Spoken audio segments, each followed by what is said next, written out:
Sir ಈ ಸಮಯದಲ್ಲಿ ನಾನು ಮಾತಾಡಕ್ಕಾಗಲ್ಲ, ನಮಗೊಂದು ಗುರಿ ಇದೆ. ಯೇಸು ಸ್ವಾಮಿ ನನ್ನನ್ನು ಹಿಡಿದುಕೊಂಡಿದ್ದಾನೆ, ನಾನು ಯೇಸು ಸ್ವಾಮಿಯನ್ನ ಹಿಡಿದುಕೊಂಡಿದ್ದೇನೆ. ಆತನ ಮಾಡುವ ಅದ್ಭುತ ಕಾರ್ಯಗಳಿಂದ, ಆತನ ಮಾತಾಡುವಂತ ಸ್ವರದಿಂದ ಓಡ್ತಾ ಇದ್ದೇವೆ ಗುರಿಯನ್ನ ಮುಟ್ಟುವುದಕ್ಕಾಗಿ. ಎಷ್ಟು ಜನ ಇದಕ್ಕಾಗಿ ನಾವು ಓಡ್ತಾ ಇದ್ದೀವಿ ದೇವರ ಸನ್ನಿಧಿಯಲ್ಲಿ? ಕಳೆದ ವಾರ ದೇವರ ವಾಕ್ಯವನ್ನು ನಾವು ಧ್ಯಾನಿಸಿದ್ದೇವೆ. ನಾನು ಯಾರಾಗಿದ್ದೇನೆ. ಈ ವಾರ ನಾವು ಧ್ಯಾನ ಮಾಡುವವರಾಗಿದ್ದೇವೆ. ನನ್ನ ಗುರಿ ಏನು? ಫಿಲಿಪ್ಪಿ 3ನೇ ಅಧ್ಯಾಯ 12ನೇ ವಚನ, 13ನೇ ವಚನ, 14ನೇ ವಚನ, ಈ 3 ವಚನಗಳನ್ನ ನಾವು ಓದಿಕೊಳ್ಳುವಂತರಾಗಿರೋಣ.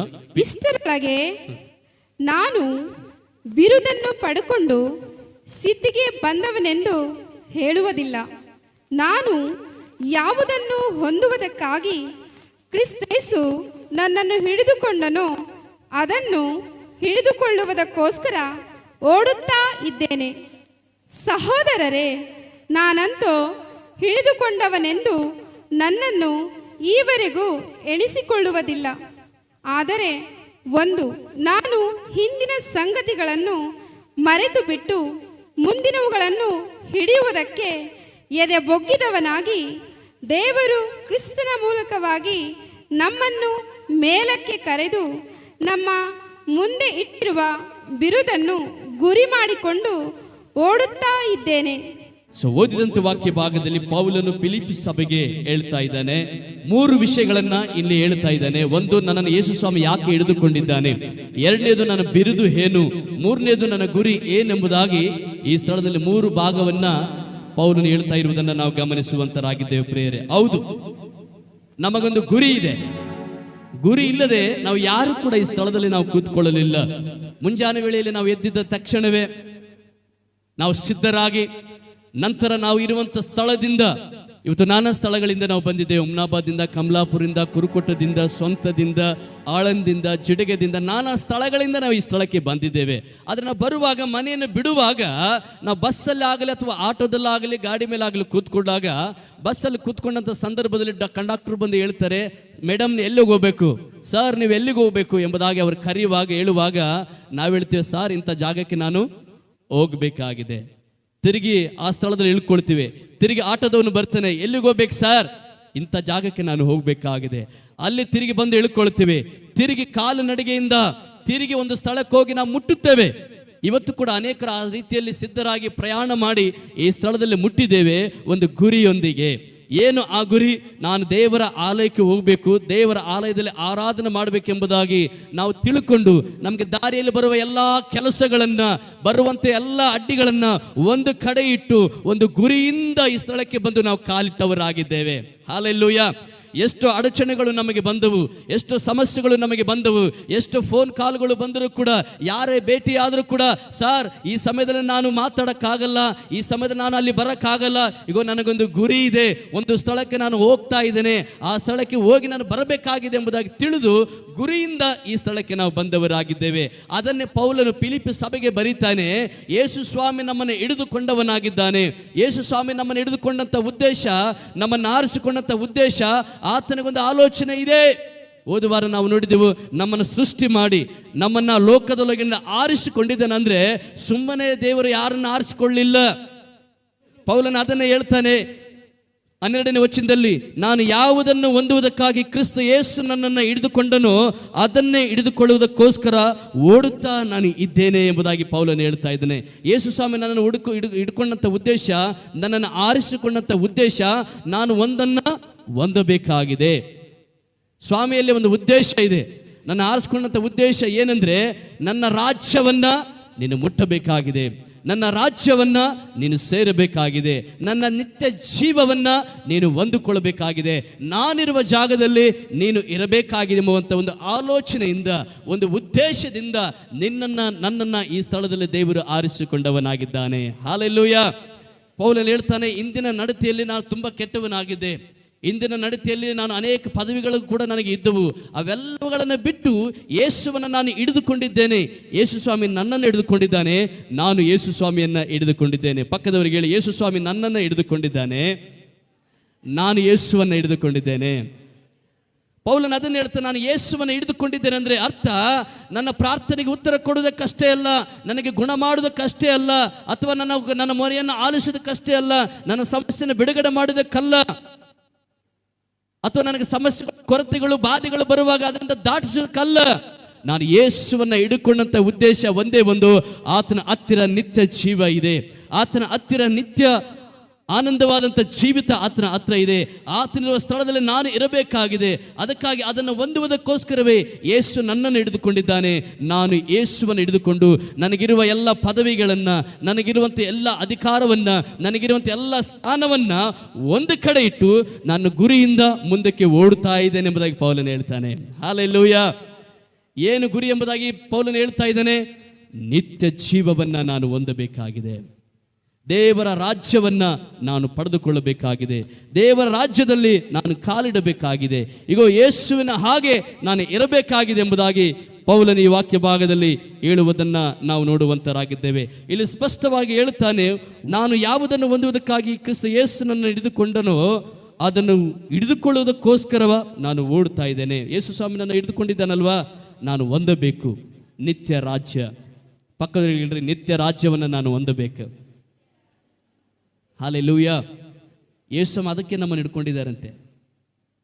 ಇಲ್ಲಿ ಬರೀ ನಿನ್ನ ಮಕ್ಕಳಿಗೆ ಗುಣ ಮಾಡೋದು, ನಿನ್ನ ಸಮಸ್ಯೆಯನ್ನು ತೀರಿಸುವುದು, ನಿನಗಿರೋ ಪರಿಸ್ಥಿತಿಗಳನ್ನು ಸರಿ ಮಾಡೋದಕ್ಕಷ್ಟೇ ಅಲ್ಲ. ಈ 60 ವರ್ಷ, 70 ವರ್ಷ, 80 ವರ್ಷ, ಇಲ್ಲಿರುವಂಥ 100 ವರ್ಷ ಜೀವನಕ್ಕಷ್ಟೇ ಸ್ವಾಮಿನ ಆರಿಸಿಕೊಂಡಿಲ್ಲ. ಪೌಲನು ಹೇಳ್ತಾನೆ, ನನಗೆ ನಿತ್ಯ ರಾಜ್ಯ ಇದೆ.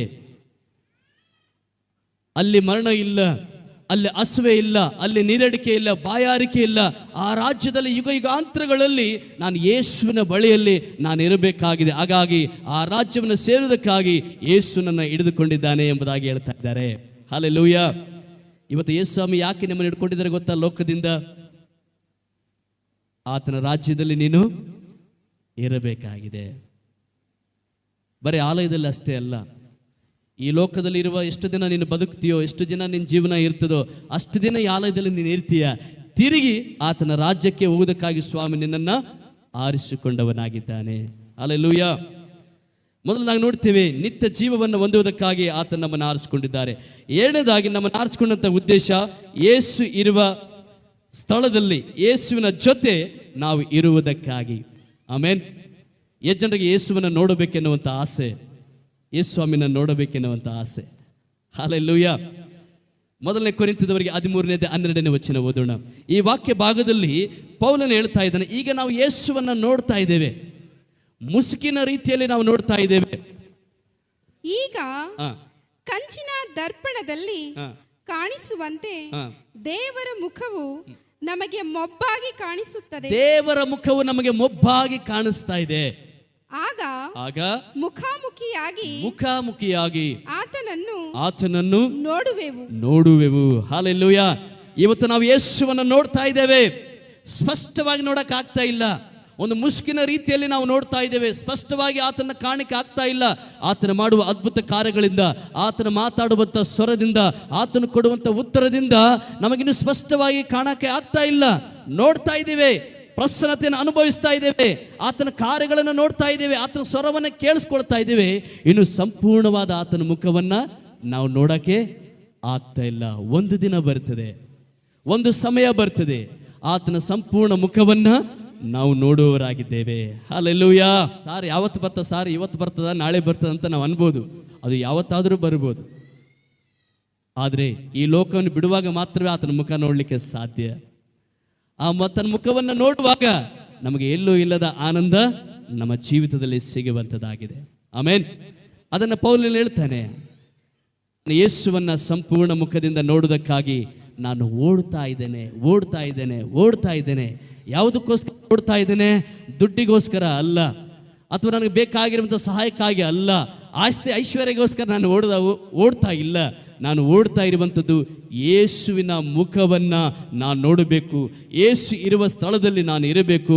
ಆ ನಿತ್ಯ ರಾಜ್ಯ, ಆ ನಿತ್ಯ ಜೀವ ನನಗೆ ಬೇಕು ಎಂಬುದಾಗಿ ನಾನು ಓಡ್ತಾ ಇದ್ದೇನೆ ಎಂಬುದಾಗಿ ಹೇಳ್ತಾ ಇದ್ದೇನೆ. ಎಷ್ಟು ಜನ ಇದಕ್ಕಾಗಿ ನಾವು ಓಡ್ತಾ ಇದ್ದೀವ ದೇವರ ಸನ್ನಿಧಿಯಲ್ಲಿ? ಎಲ್ಲಿ ಓಡ್ಬೇಕು ಪಾಸ್ಟ್ರೆ? ಸಭೆಗೆ ಓಡಿ ಬರೋದೇ ಮನಾರಾಗ್ಯದ ನನಗೆ. ಅಲ್ಲಿಂದ ನಮ್ಮ ಮನೆಯಿಂದ ಇಲ್ಲಿ ಬರೋದೇ ನನಗೆ ಭಾಳ ಕಷ್ಟ ಆಗಿಬಿಟ್ಟದ. ಇನ್ನು ಎಲ್ಲಿ ಯೇಸು ಬರೋತನ ಯೇಸುವಿನ ಮುಖಕ್ಕೆ ನಾವು ಓಡ್ಬೇಕಂತೀರಾ? ಪೌಲನು ಹೇಳ್ತಾನೆ, ಪ್ರಿಯ ಸಭೆ, ನಾವು ರಂಗಸ್ಥಾನದಲ್ಲಿ ನಾವಿದ್ದೇವೆ, ನಾವು ಓಡುತ್ತಾ ಇದ್ದೇವೆ. ಯಾವುದಕ್ಕೋಸ್ಕರ ಓಡ್ತಾ ಇದ್ದೇವೆ? ನಿತ್ಯ ಜೀವ ಹೊಂದುವುದಕ್ಕಾಗಿ, ಯೇಸುವನ್ನ ಹಿಡಿದುಕೊಳ್ಳುವುದಕ್ಕಾಗಿ, ಯೇಸುವಿನ ಮುಖವನ್ನು ಸಂಪೂರ್ಣವಾಗಿ ನಾವು ನೋಡುವುದಕ್ಕಾಗಿ ನಾವು ಓಡ್ತಾನೇ ಇದ್ದೇವೆ. ಇವತ್ತು ಬಹಳ ಜನ ಓಡ್ತಾ ಇದ್ದಾರೆ. ದುಡ್ಡಿನಿಂದ ಬಹಳ ಜನ ಓಡುವ ಜನರು ಇದ್ದಾರೆ. ಆಸ್ತಿ ಐಶ್ವರ್ಯಕ್ಕಾಗಿ ಓಡುವಂಥ ಜನರು ಇದ್ದಾರೆ. ಅಥವಾ ಸ್ವಾರ್ಥಕ್ಕಾಗಿ, ಪದವಿಗಾಗಿ, ಅಧಿಕಾರಕ್ಕಾಗಿ ಓಡುತ್ತಾ ಸತತ ಪ್ರಯತ್ನಗಳನ್ನು ಮಾಡುವವರಿದ್ದಾರೆ. ಅದು ಒಳ್ಳೆಯದಲ್ಲ ಎಂಬುದಾಗಿ ನಾನು ಹೇಳ್ತಾ ಇಲ್ಲ. ನಾನು ಹೇಳುವಂಥ ವಿಷಯ ಒಂದೇ, ನಮ್ಮ ಆತ್ಮಿಕ ಗುರಿ ನಮಗಿರುವಂಥದ್ದಾಗಿರಲಿ. ನಮಗೆ ಒಂದು ಗುರಿ ಇದೆ. ಗುರಿಯಿಂದ ಸ್ವಾಮಿ ನಮ್ಮನ್ನು ಆರಿಸ್ಕೊಂಡಿದ್ದಾರೆ.